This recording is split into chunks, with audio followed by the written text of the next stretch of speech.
Assalamualaikum warahmatullahi wabarakatuh. Perkenalkan nama saya Gibi Aprilia dengan NIM B1B121022. Di sini saya akan membahas mengenai dividen puzzle, teori deskriptif dividen, teori deskriptif, teori bias investor, teori bias manajerial, penjelasan basis interior untuk dividen. Yang pertama, dividen puzzle. Hasil berlangsung. Dividen telah menjadi metode pembayaran utama selama 4 abad. Dividen juga terutama dibayar oleh perusahaan mapan. Dividen telah menjadi metode populer untuk distribusi uang tunai kepada investor, namun dalam beberapa tahun terakhir sejumlah perusahaan telah menggunakan pembelian kembali sebagai metode distribusi. Dividen cenderung lengket dan rapi dari waktu ke waktu. Dividen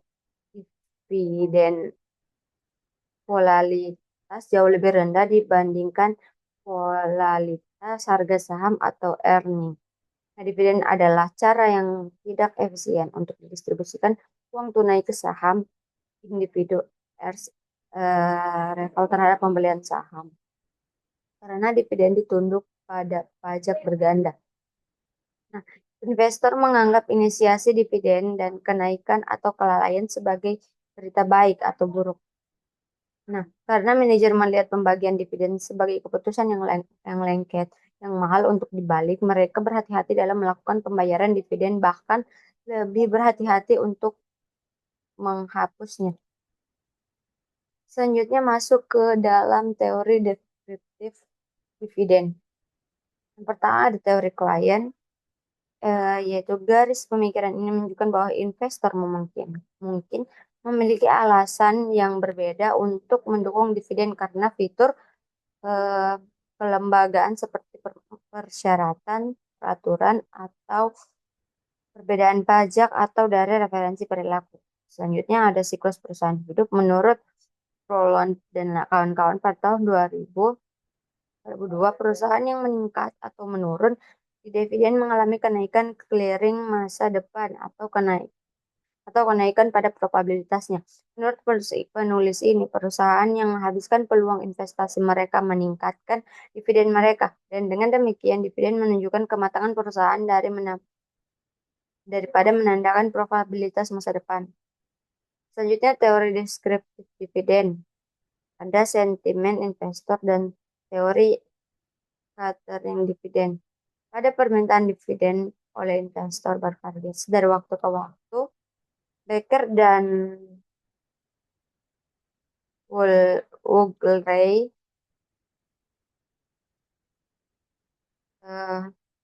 satu kemungkinan adalah bahwa permintaan investor mencerminkan preferensi risiko yang bervariasi, range atau sentimen. Secara khusus pada periode sentimen rendah, investor mungkin lebih memilih saham pembayaran dividen yang lebih aman, sementara di saat yang tepat, misalnya booming, investor lebih memilih saham beresiko yang menginvestasikan pendapatan mereka daripada equity mereka.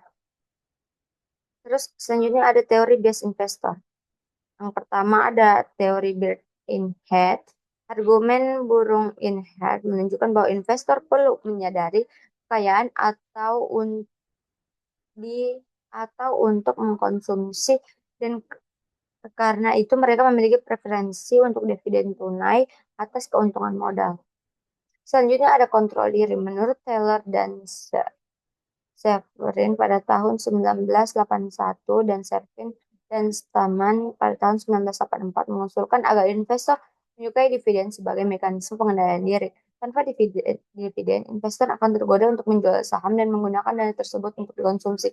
Dan mereka mungkin menjual lebih banyak saham daripada yang semula mereka inginkan.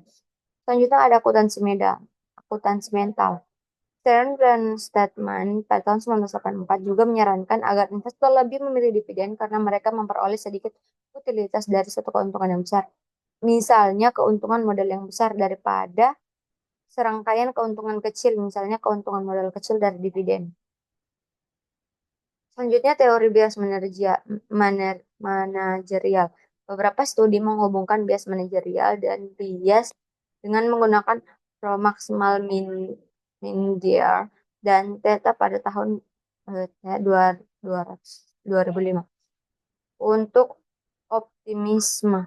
Nah, CEO dianggap optimis tentang arus kas perusahaan mereka atau terlalu percaya diri adalah istilah yang mereka gunakan. Jika mereka tidak melakukan diverifikasi pemilikan portofolio mereka dengan menjual opsi eksekutif atau jika mereka memuji mereka di press. Menurut Jordier Rowe tahun 2009 menemukan dukungan untuk hipotesis bahwa manajer yang optimis tentang arus kas perusahaan, mereka cenderung tidak membayar dividen. Dan menurut Desmond, Goel, dan Howe tahun 2009 mendokumentasikan bahwa tingkat pembayaran atau dividen yield adalah satu aware untuk manajer yang optimis. Selanjutnya, dividen sebagai yardstick penilaian. Tujuan semula dari dividen abad keempat lalu adalah buat ekuitas terlihat seperti debit memberikan investor pengembalian yang nyata dari dan cara untuk menghitung nilai saham. Menurut Baskin tahun 1988 dan Frankfurter dan Ward pada tahun 1997, dividen menghasilkan saham yang sebanding satu sama lain, seperti yield obligasi saham membuat obligasi sebanding satu sama lain dengan konstruksi imbal hasil dividen adalah ukuran nilai yang sama dengan laba ke harga, yaitu membandingkan arus kas atau dividen menjadi saham harga yang sama dengan dividen diskonto. Karena dividen menjadi alat pembayaran umum, membayar dividen bisa masuk akal sebagai norma sosial, memberikan tekanan pada manajer untuk menyesuaikan diri. Itu menurut Frankfurter dan Ward tahun 1997. Selanjutnya apakah dividen alat berguna untuk penilaian? Teori pensinyalan mungkin terbukti benar jika dividen kolerasi dengan sejauh mana perusahaan terlalu dinilai terlalu rendah. Nah, beberapa peneliti telah mencoba menjawab pertanyaan ini. Hasil yang tidak meyakinkan. Sementara studi awal tidak menemukan bukti bahwa inisiasi dividen opposition dan perubahan penyampaian informasi tentang arus kas masa depan. Beberapa studi kemudian menemukan dukungan untuk hipotesis ini. Menurut Bertel tahun 2000, tahun 1997 dan kawan-kawan tidak menemukan hubungan antara perubahan dividen dan laba atau kinerja operasi di masa depan. Secara keseluruhan, apa yang ditunjukkan oleh studi ini? Saldo studi menunjukkan bahwa meskipun inisiasi dividen tidak memprediksi perubahan kinerja operasi, bisa menyampaikan informasi rasional tentang kekurangan harga perusahaan. Terusnya, apakah dividen norma sosial? Nah, kecintaan investor terhadap dividen dan kelekatan dividen yang amat menimbulkan pertanyaan apakah dividen telah menjadi norma sosial. Menurut Ture dan lain 1997 dan kawan-kawan, gagasan ini balik hipotesis semacam itu adalah bahwa dividen mungkin memiliki penggunaan awal, misalnya mengurangi masalah simetri informasi. Namun kurun waktu pembayaran dividen berubah menjadi kebiasaan yang sulit pertanyaan dan sulit ditolak. Membuktikan bahwa kebijakan perusahaan adalah norma sosial yang umumnya sulit, karena ini memerlukan pertimbangan ekonomi untuk kebijakan pada saat yang bersamaan.